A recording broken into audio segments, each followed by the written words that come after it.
이 아침 주시는 말씀은 구약성경 호세아 1장입니다.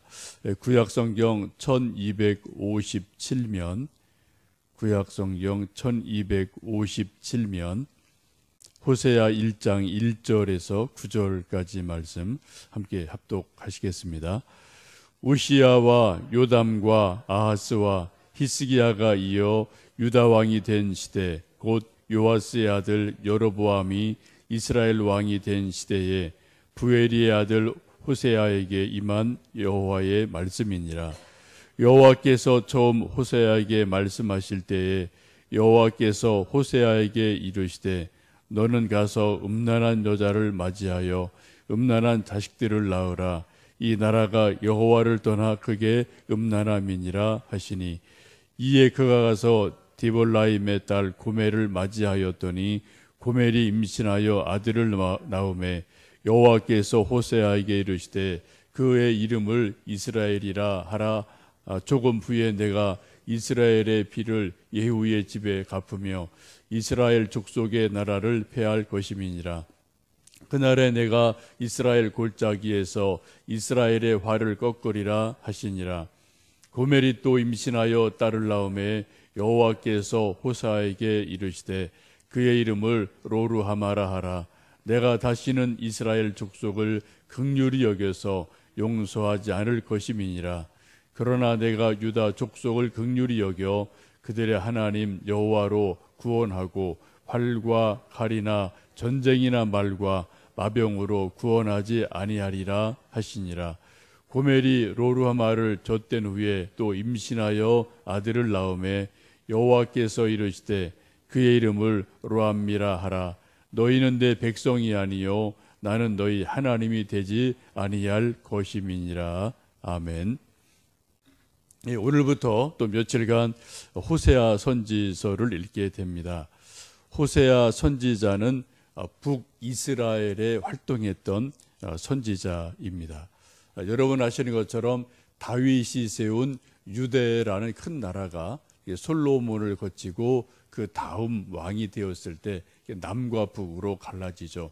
북쪽에는 10지파가 돼서 북이스라엘이라고 부르고 남쪽에는 보통 남유다 혹은 그게 유다라고 부르게 됩니다.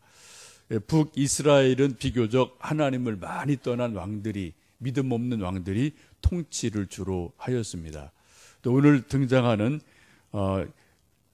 여로보암이라는 이스라엘 왕이 다스리던 시대에 이제 호세아가 선지자로 부르심을 받게 되는데, 북이스라엘의 경우를 보면은 이 여로보암이라는 왕이 다스릴 때가 가장 경제적으로 번영했던 시대였습니다. 반면 영적으로는 우상 숭배가 가장 심했던 것, 또 여러 가지 도덕적인 타락이 극심했던 때가 이 시대이기도 합니다. 참 묘한 것은 어디 역사를 어느 나라를 봐도 비슷한 현상들이 있죠. 경제적으로 아주 부유하게 되면은 좀 도덕적으로 영적으로 타락하는 경향들이 뭐 예나 지금이나 있는 것을 보게 됩니다.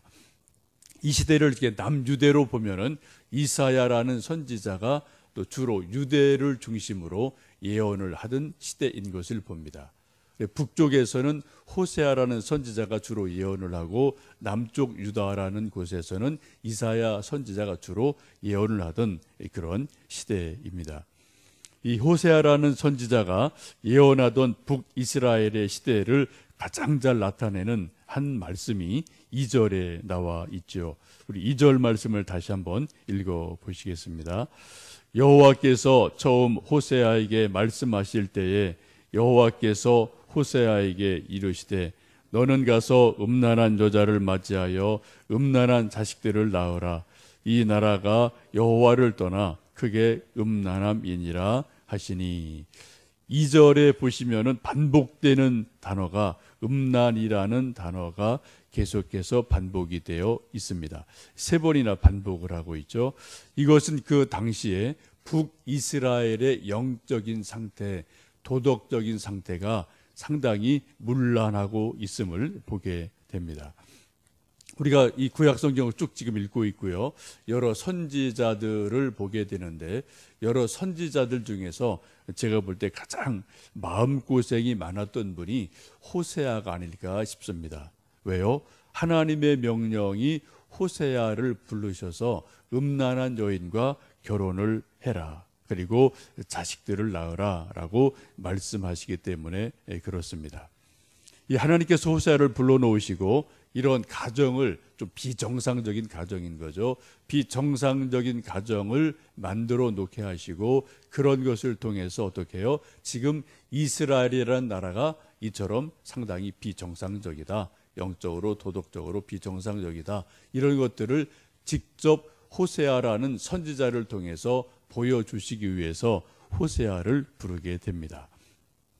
호세아가 결혼한 여인의 이름이 이제 고멜이라는 여인이 나오게 되는데 여러분 가스펠 부를 때 옛날 불렀던 가스펠 보면은 탕자처럼 방황할 때 이렇게 쭉 부르던 가스펠이 있어요. 그때 3절 보시면은 고멜과 같이 그런 가사가 쭉 나오는 것을 보게 되는데 고멜 하면은 오늘 본문에 있는 것처럼 상당히 도덕적으로 정상적이지 않은 그러한 사람의 대표이기도 합니다. 고멜이라는 뜻 자체가 끝, 마지막 그런 뜻이 있어요. 요즘 우리 말로 말하면은 막장이라는 뜻을 가지고 있습니다. 요즘 우리 말로 말하면은 이 호세아와 고멜이라는 사람이 만든 가정이 소위 막장 드라마를 연출하는 것처럼 상당히 비정상적인 그러한 가정을 이루었음을 우리가 보게 됩니다.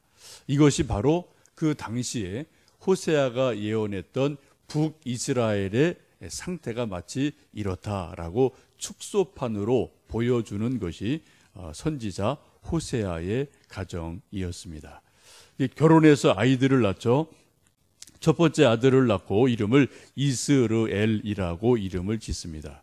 그 뜻은 성경에 있는 것처럼 조금 후에 하나님께서 이스라엘의 피를 예후의 집에 갚으며 이스라엘 나라의 족속이 패할 것이다 라는 뜻을 가지고 있습니다. 심판의 뜻을 가지고 있죠. 또 조금 있다가 딸 로르하마를 낳습니다. 이름을 그렇게 하나님이 지어주십니다.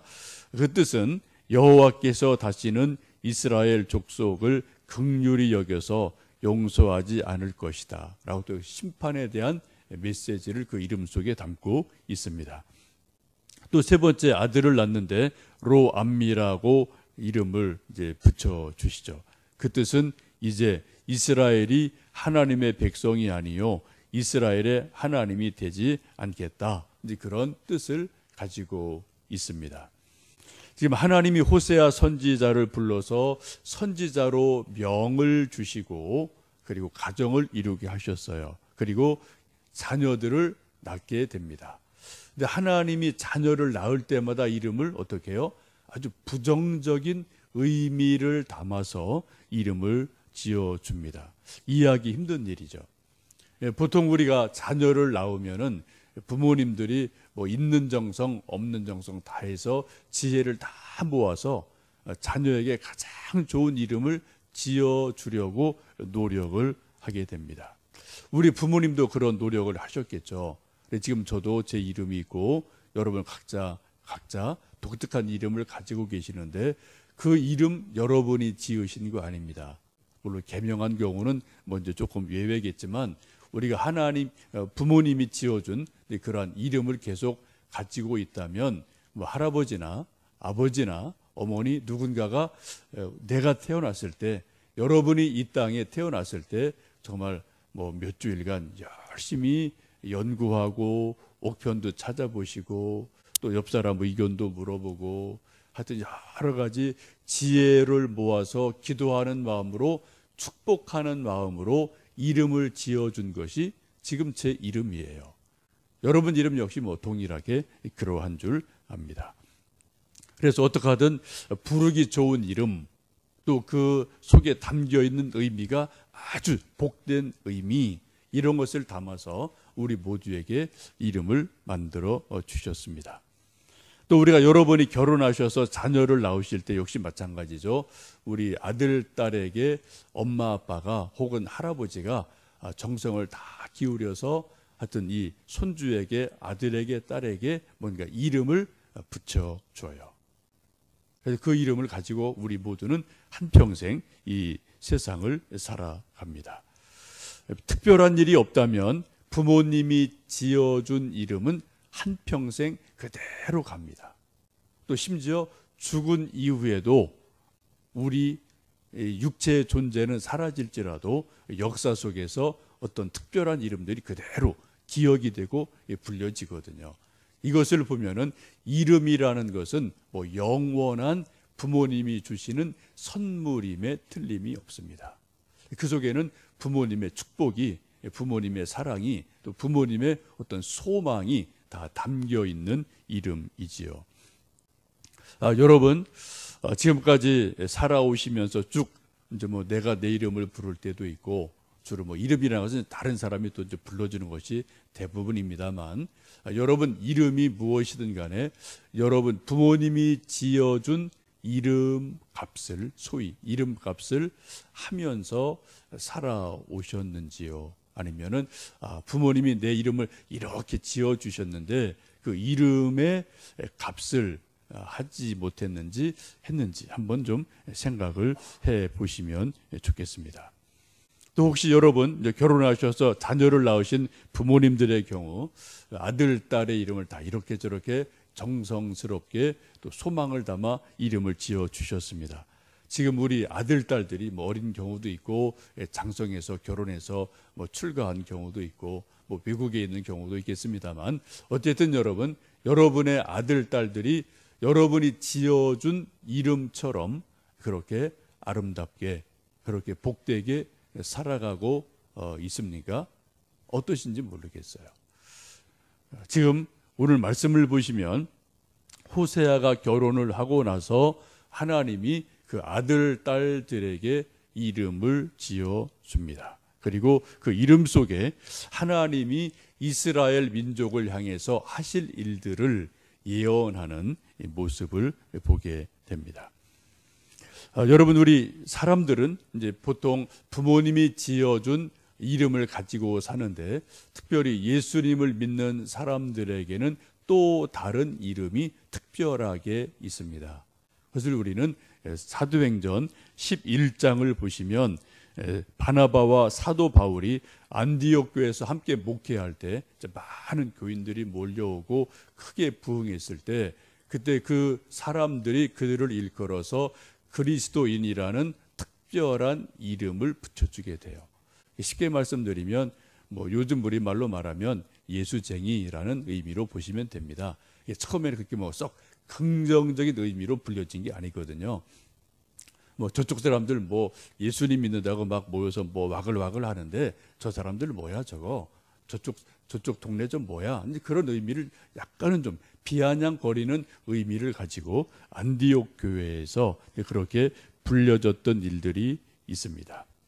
근데 지금은 이것이 이제 상당히 뭐 긍정적인 의미로 우리에게 다가오지만 초기에는 그랬죠. 우리 한국에도 선교 역사 초기를 보면은 썩 긍정적인 이름으로 뭐 이렇게 우리 예수님 믿는 사람을 부르지 않았죠. 뭐 야소교라는 것으로 부르기도 하고 뭐 이렇게 저렇게 불렸던 일들이 있기도 합니다. 지금 여러분 우리가 크리스찬이라는 이름으로 그리스도인 혹은 성도, 교인 이런 이름으로 우리가 스스로 서로가 또 부르기도 하고 또 우리가 또 세상에서 불려지기도 하는데, 정말 우리가 그리스도인이라는 자랑스러운 이름으로 우리가 불림을 받는지, 아니면 외부 사람들이 우리를 부를 때 저 사람들 크리스찬이야, 저 사람들 예수 믿는 사람이야 라고 말할 때 거기에 긍정의 의미가 많은지 아니면 부정의 의미가 많은지, 이게 참 우리가 곤혹스러운 시대를 우리가 지금 살고 있습니다. 적어도 초기 선교 시대 아니면 일제 시대 이때만 해도 기독교인 교회는 엄청 긍정적인 의미를 아주 많이 담고 있었어요. 그래서 뭐 민족의 어떤 애환에 함께 동참을 했고 뭐 독립운동에 이런저런 일에 참 많이 앞장을 섰지만 좀 안타깝게도 지금 교회 혹은 크리스찬이라는 이름이 불려질 때 참 안타깝게도 긍정 의미보다는 부정적인 의미들이 많이 내포되어져서 불려지는 시대를 우리는 살고 있습니다. 이것은 마치 우리 부모들이 아들, 딸의 이름을 아주 좋은 이름으로 붙여주고 부르고 있는데 실제 삶은 그렇지 못하다라는 것과 비슷한 모습인 것을 생각할 수가 있겠습니다. 여러분 어디 세상 나가셔서 나는 예수님 믿는 사람입니다. 나 크리스찬이요. 나 집사요. 나 목사요. 나 장로요. 라고 여러분 떳떳하게 여러분 말하고 다니십니까? 아니면 가능한 한 그런 거 좀 말 안 했으면 좋겠습니까? 여러분 어떠셔요? 이게 우리의 이제 신앙의 상태고 우리의 분위기라는 거죠. 지금 우리가 그런 좀 쉽지 않은 시대를 우리 모두 다 살아가고 있습니다. 여러분 지금 우리가 살고 있는 이 시대, 특별히 여러 가지 나라가 극히 혼란스러운 이 시대도 우리 그리스도인들이 어떤 역할을 하는지 또 어떤 이름값을 하는지 우리가 참 기도하고 깊이 고민해야 될 시대임에 틀림이 없습니다. 분명한 것은 우리가 좀 부족함이 있고 연약함이 있다 하더라도 하나님은 우리를 세상의 소금이다, 세상의 빛이라고 분명히 말씀을 하십니다. 비록 우리가 부족할지라도 하나님은 우리를 통해서 이 세상이 뭔가 좀 빛이 되기를 원하시고 또 소금이 되기를 원하시는 것은 분명한 하나님의 뜻이죠. 이 시간 이 말씀을 좀 보시면서 이제 또 며칠간 호세아서를 읽으실 터인데 호세아서 말씀을 쭉 읽으시면서 나는 정말 내 이름값을 하며 살고 있는지 혹은 크리스찬이라는 이름값에 합당한 삶을 우리가 살고 있는지 한번 깊이 또 고민하시며 우리 하나님의 사람으로 세워지기를 기도하고요. 또 이 나라 민족 안에서 소금으로 빛으로 살아가는 귀한 은혜가 있기를 간절히 원합니다. 함께 기도하겠습니다.